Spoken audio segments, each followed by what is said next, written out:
Baik, assalamualaikum warahmatullahi taala wabarakatuh. Bertemu lagi dengan saya, presenter dari podcast Nurul Huda ini.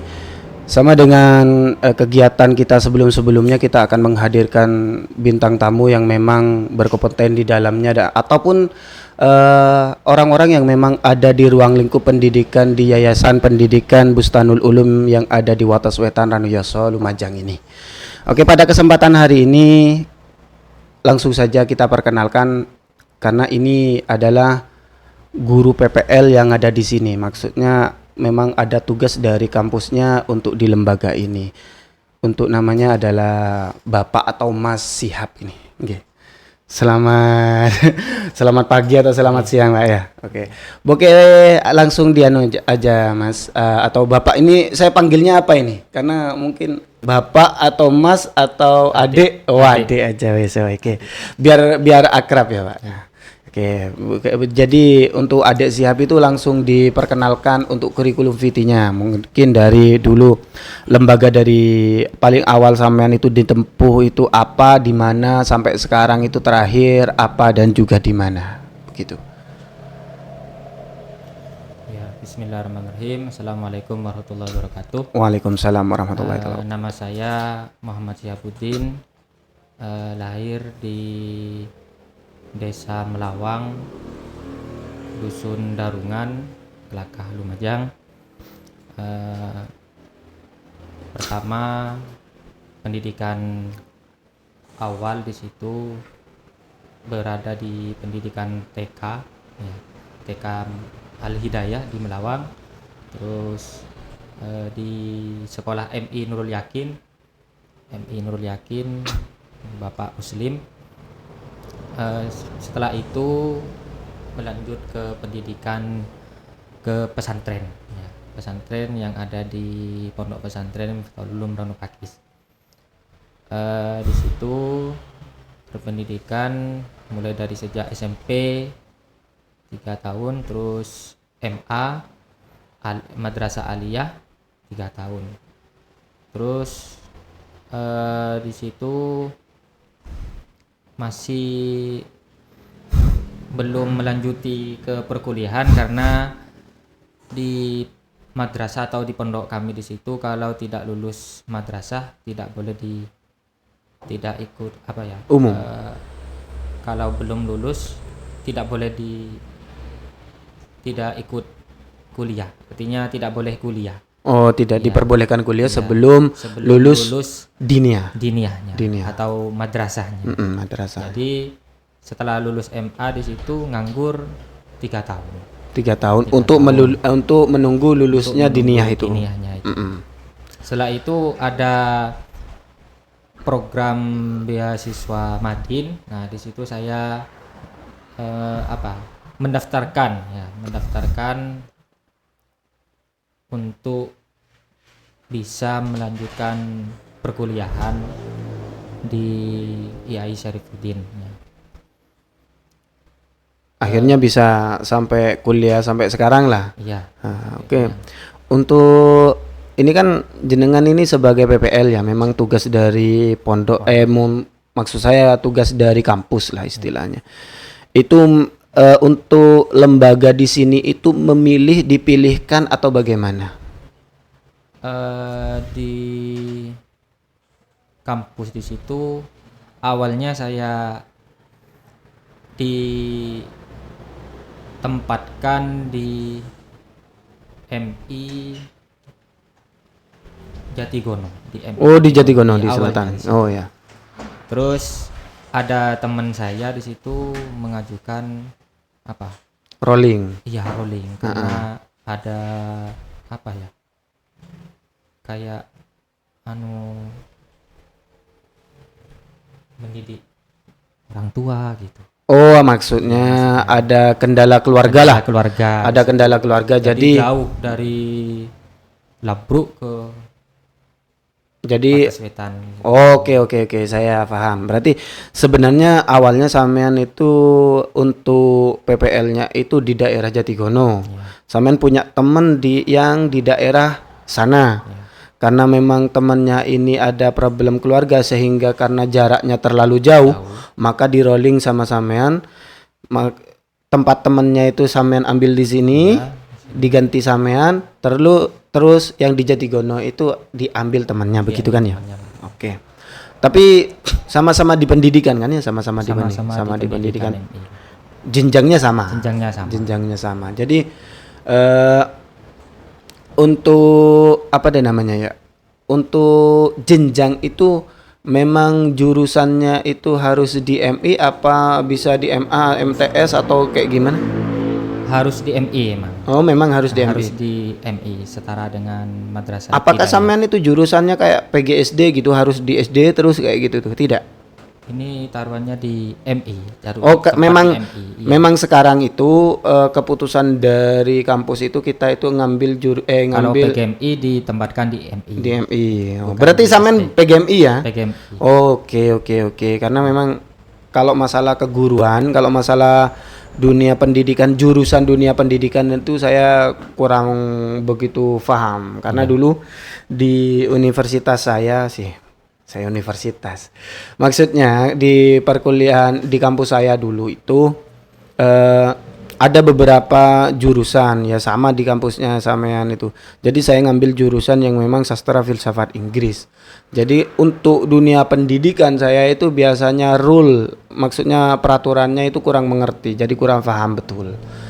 Jadi kayak harus PPL lah kayak gitu. Itu harus kayak gimana. Jadi memang saya itu berkat podcast ini secara tidak langsung saya mengerti perjalanannya teman-teman itu sampai ke sini dari berbagai background itu, jadi saya paham. Oke, berarti karena memang sampean jurusan PGMI. PGMI itu sama nggak dengan kayak guru di SD itu kayak ada guru khusus atau kayak tematik gitu itu? Nggak ada ya?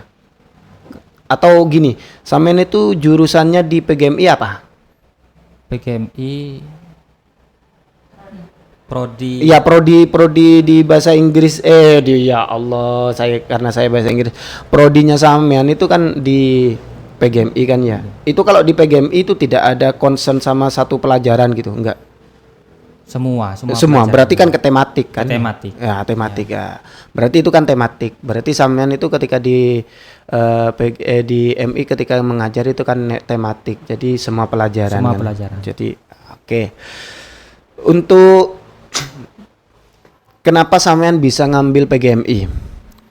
Soalnya kan banyak di Syarifuddin itu saya tahu sendiri, apalagi jurusan yang paling tua di sana itu kayak PAI. Ya, PAI. Jurusan yang memang agak awal, baru ada kayak apa ya?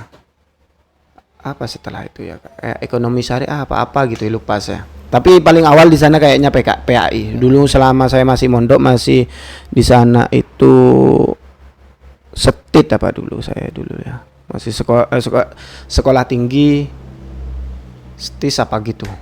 Jadi dulu itu PAI di sana. Paling awalnya PAI. Kenapa sampean itu tidak ambil jurusan itu? Kenapa di PGMI? Apa sampean itu seneng mengajar anak kecil atau bagaimana? Apa kayak gimana lah istilahnya? Sampean itu yang melatar belakangi sampean itu ngambil jurusan PGMI. Awalnya sebelum dites oleh Pemprov di situ, saya kira ini prodi PAI. Ternyata setelah selesai dites di situ prodinya di perguruan madrasah ibtidaiyah. Gitu. Jadi ya ikuti apa yang ada di kampus sudah. Oh, mengikuti. Oh, Iya. gini berarti Bukan I see. Berarti saya ngerti. Jadi sampean itu sebenarnya memang sebelumnya sampean itu kira ketika masuk kuliah nanti masuk di PAI. Ya, saya kira masuk di PAI. Karena memang dari program beasiswa yang sampean ikuti itu merujuknya ke PGMI. Maka mengambil apa yang memang ada atau apa yang memang sudah disediakan kan begitu ya. Oke. Kesulitannya di PGMI itu apa menurut sampean? kesulitan Mulai dari pelajaran mata pelajarannya dulu ya, atau mata kuliahnya lah istilahnya. Yang menurut sampean yang paling sulit lah. Maksudnya sulit itu bukan Jadi ketika saya sekolah dulu kok enggak kok enggak begitu mengikuti pelajaran ini ya. Ternyata ketika kuliah kenapa kok sesulit ini gitu tuh. Apa biasanya pelajaran yang menurut sampean itu kesulitannya itu lebih daripada yang lain? Kesulitan mata pelajaran yang ada di kuliah bahasa Inggris. Bahasa Inggris. Mulai dari dulu-dulunya memang kesulitan ke bahasa Inggris. Oke, bahasa Inggris. Apa sekiranya sampean membuat sampean itu bisa memahami bahasa Inggris itu? Karena kan sampean kalau guru kalau di MI ketika tematik itu harus setidaknya itu menguasai dasar-dasar dari semua pelajaran kan ya. Apa kiat-kiat sampean itu untuk bisa melawan kesulitan dalam bahasa Inggris itu sendiri? Ya kadang di situ apa ya, belajar lagi ke teman-teman, oh ini bagaimana caranya pembelajaran yang aktif, bagaimana cara menyampaikan kepada siswa gitu, masih tahap pembelajaran Oke. bahasa Inggrisnya. Tapi sampai sekarang masih belum Paham betul lah, iya, belum masih paham paham betul. Ya sedikit cerita lah. Kalau saya itu memang dulu mulai dari tingkatan SLTP itu memang sudah senang bahasa Inggris. Saya tuh dulu mengambil program bahasa itu ketika mondok di Python Nurul Jadid. Itu saya masuk lembaga unggulan di sana yang memang harus berbahasa 2 bahasa dalam 1 minggu. Itu bahasa Inggris, bahasa Arab. Tapi saya lebih senangnya bahasa Inggris. Akhirnya saya pindah ke Syarifuddin untuk jenjang aliyahnya. Saya pindah ke Syarifuddin karena di sana tidak ada program bahasa, maka saya mengikuti kayak di Syarifuddin itu ada kegiatan dulu itu setiap malam Jumat atau apa lupa saya, itu ada kayak pidato massal dulu. Jadi saya pakai bahasa Inggris itu, dan alhamdulillah biar teman-teman ingat, mungkin teman-teman seleting saya itu dulu proseni pertama itu Syarifuddin itu golongan saya. Masih dulu tidak ada seragam olahraga di Syarifuddin, itu diadakan seragam olahraga itu periodenya saya. Dan alhamdulillah pidato bahasa Inggris itu saya juara 2. Dan insya Allah masih tropinya atau pialanya ada masih di lembaga MA Syarifuddin yang sekarang. Jadi kenapa saya bicara tentang sejarah, karena mungkin kalau mengingat di masa-masa pondok itu kan senang lah kita. Iya, sebenarnya senang kalau masalah di pondok itu. Andaikan ada yang mau membiayai saya untuk mondok lagi, saya mungkin mau mondok lagi. Kan enak di pondok kan. Ya kita tidak memikirkan apa, cuman kita itu harus bertanggung jawab kepada apa yang harus kita lakukan di pondok pesantren, mengikuti aturannya. Untuk masalah makan kan sudah apa kata orang tua nanti di sana itu. Oke, kembali lagi kepada sampean. Kalau di pondok pesantren di Ranupakis itu letaknya di berdempetan dengan Pasar Loak ya.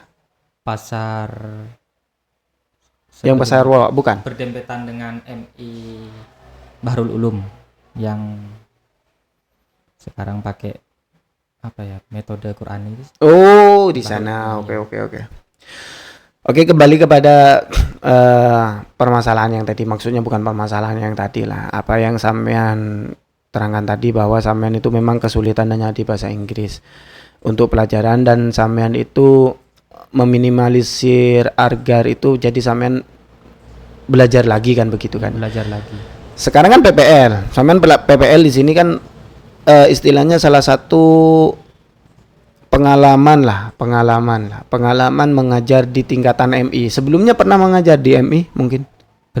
Belum, tapi kalau mungkin kalau jenjang lainnya mungkin pernah ya, kayak di Madin Diniyah ya, pernah. Apa perbedaannya antara Madin dengan MI? Kalau Madin di situ cuma enggak, maksudnya dari atmosfer ketika sampean ngajar lah.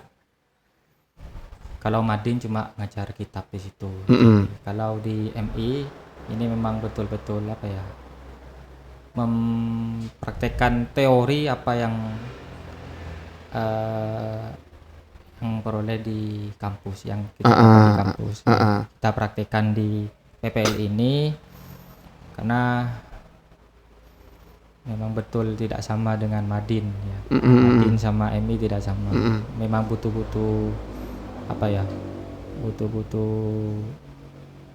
kesabaran juga gitu. Kalau di madrasah ibtidaiyah. Apa kesulitan sampean itu ketika pertama itu masuk di lembaga MI? Kesulitan pertama itu yang sampean rasakan itu ketika ternyata anaknya kok nakal-nakal atau apa kayak gitu. Ya awalnya Karena kan masih kecil kan, masih kecil, baru pindah dari RA atau TK atau dan lain sebagainya lah. ya awalnya kaget ya. Ya, kaget. Awalnya kaget. Di situ memang anaknya akan sama guru pamong saya ditaruh di kelas 3. Oh, oke. Kelas 3 pada waktu itu ya anaknya memang Ya gitu. Jadi mungkin sampean terkejutnya Iya, kok terkejut. kayak gini gitu tuh. Ngurus adik satu atau ponakan satu sudah sulit, apalagi kita mengurus sampai puluhan lah istilahnya, ataupun belasan ataupun dan lain sebagainya lah. Untuk triknya sampean agar di kelas itu kondusif bagaimana kalau di tingkatan MI? Kalau di tingkatan MI kelas yang kondusif itu pertama pakai sebuah metode kayak permainan, terus model pembelajaran yang aktif gitu. Biar terus dikasih apa ya kayak ice breaking ya, ice breaking biar gak jenuh di kelas di situ. Ya, cuma Tapi itu. istilahnya, tapi juga kan ada pendekatan secara emosional juga ya. juga. Oke. Sudah berapa lama sampean itu ada di sini? Kurang hampir 40 hari. Hampir 40 hari. Itu berapa batas waktunya untuk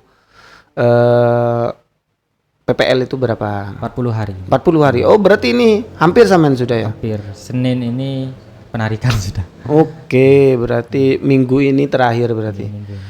Jadi ini salah satu kenang-kenangan lah dari Kenang-kenangan. saya. Oke. Enggak apa-apa.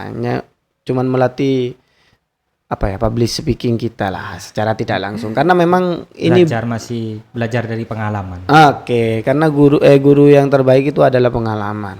Jadi mungkin sampean itu tidak akan grogi lagi ketika sudah mengajar, karena sudah ada ilmu yang sudah sampean bawa di sini. Apalagi sampean udah ngomong di depan kamera, nanti mungkin sampean juga tidak begitu grogi karena sudah ada bekal yang sudah dibawa di sini. Untuk ini harapan sampean di lembaga sini ini ke depannya kayak gimana? Harapan saya Khususnya di MI lah, karena sampean itu mengajarnya di MI. Karena mungkin dengan guru-guru yang lain yang ada di MA MTS kan kayaknya agak jauh kita secara emosional, karena memang lembaganya agak jauh. Kalau MTS dengan MA itu kan dekat. Jadi secara emosional itu saya mengerti itu karena memang dekat lah secara kelembagaan. Untuk MI sendiri, sampean itu harapannya ke depan kayak gimana? ya, harapan saya menjadi yang lebih baik lagi. Lebih baik lagi ya. Lebih lagi terutama di dalam pendidikan. Pendidikan. Jadi mutu pendidikannya mungkin akan semoga kedepannya lebih baik lagi. Oke. Kesan-kesannya sampean di sini selama di sini apa? Kesan saya Tidak apa-apa, meskipun pahit tidak apa-apa, diutarakan aja. kesan Ya saya- semisal ini ternyata gurunya di MI cuek-cuek gitu tuh mungkin. kesan Tidak saya- apa-apa. Soalnya kan di sana ada yang masih belum keluarga. Oke, gimana? Kesan saya berada di lembaga PPL ini di MI Husnul Ulum ya, sangat aman, ya sangat nyaman juga, dan cara berkomunikasi dengan guru pamong, guru waka kurikulum juga sangat enak juga. Jadi secara tidak langsung guru-guru di sini welcome lah, Ya, welcome. humble juga. Humble, Ya, terima kasih. Terus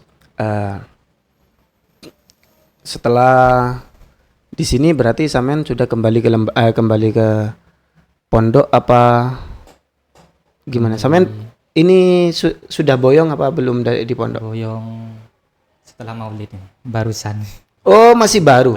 Baru. Baru boyong. Berarti setelah PPL ini selesai berarti sampean itu melanjutkan kuliah dari rumah memang sudah. Dari rumah. Dari rumah. Oke. Ya, mungkin itu saja dari saya dan terima kasih waktunya ini, Pak. Mungkin dari awal mungkin ada perkataan saya yang kurang enak, itu saya mohon maaf. Karena ini kan memang statusnya sebenarnya sih pembelajaran. Kita sebenarnya sharing-sharing. Mungkin ini salah satu yang akan menjadi kenangan sampean yang ada di sini. Setidaknya apa ya? Ketika sampean itu ada di sini memang ada yang sudah dibagukan di sini dibentuk video lah, mungkin nanti ada di YouTube. Dan tidak apa-apa nanti kita upload di YouTube ya, Pak ya. Oke, terima kasih. Oke, terima kasih untuk Mas Adek Shihab untuk waktunya. Dari awal sampai belakang saya mohon maaf apabila ada kata-kata yang salah menyakiti hati yang tanpa saya sengaja, saya mohon maaf.